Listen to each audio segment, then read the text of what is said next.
Selain ingin mengenal budaya asli Baduy, pelancong juga dilatih untuk menjadi pribadi yang tegar, sabar dan bijaksana, menghargai alam dan bersyukur dengan apa yang dimiliki. Namun, tahukah kamu sejarah dan asal-usul suku Baduy, atau disebut juga dengan orang Kanekes?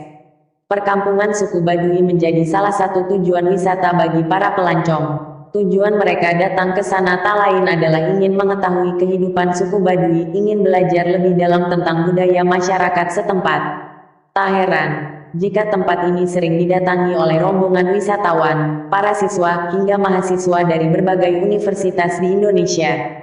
Menurut kepercayaan yang mereka anut, orang Kanekes adalah keturunan dari Batara Cikal, salah satu dari 7 dewa atau Batara yang diutus ke bumi. Asal-usul tersebut sering pula dihubungkan dengan Nabi Adam sebagai nenek moyang pertama manusia. Adam dan keturunannya, termasuk warga Kanekes, mempunyai tugas bertapa atau asketik mandita, untuk menjaga harmoni dunia. Ahli sejarah mendasarkan pendapatnya dengan cara sintesis dari beberapa bukti sejarah berupa prasasti, catatan perjalanan pelaut Portugis dan Tiongkok, serta cerita rakyat mengenai Tatar Sunda, yang cukup minim keberadaannya. Masyarakat Kanekes dikaitkan dengan kerajaan Sunda yang sebelum keruntuhannya pada abad ke-16 berpusat di Pakuan Pajajaran, atau di sekitar Bogor sekarang. Sebelum berdirinya Kesultanan Banten, wilayah ujung barat Pulau Jawa ini merupakan bagian penting dari kerajaan Sunda.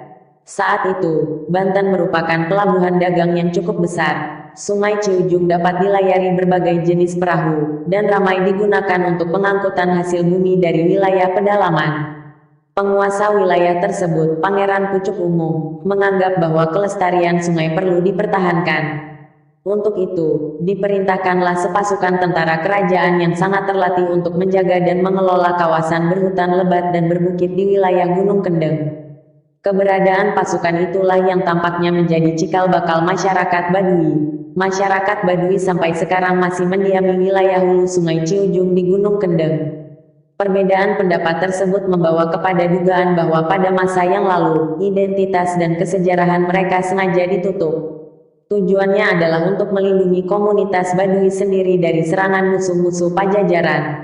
Versi lain dari sejarah suku Baduy.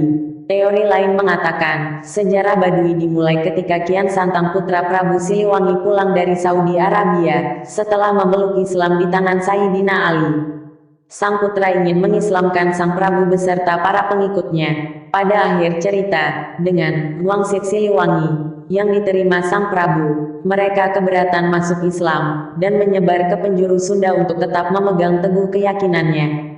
Prabu Siliwangi dikejar hingga daerah Lebak, yang sekarang menjadi tempat bermukim suku Baduy. Sang Prabu bersembunyi hingga ditinggalkan oleh pengikutnya. Lalu, Sang Prabu di daerah Baduy tersebut berganti nama dengan gelar baru Prabu Kencana Wungu, yang mungkin gelar tersebut sudah berganti lagi. Di Baduy dalamlah Prabu Siliwangi bertata dengan 40 pengikut setianya, hingga mangkat di Cikeusik, Baduy dalam, Desa Kanekes.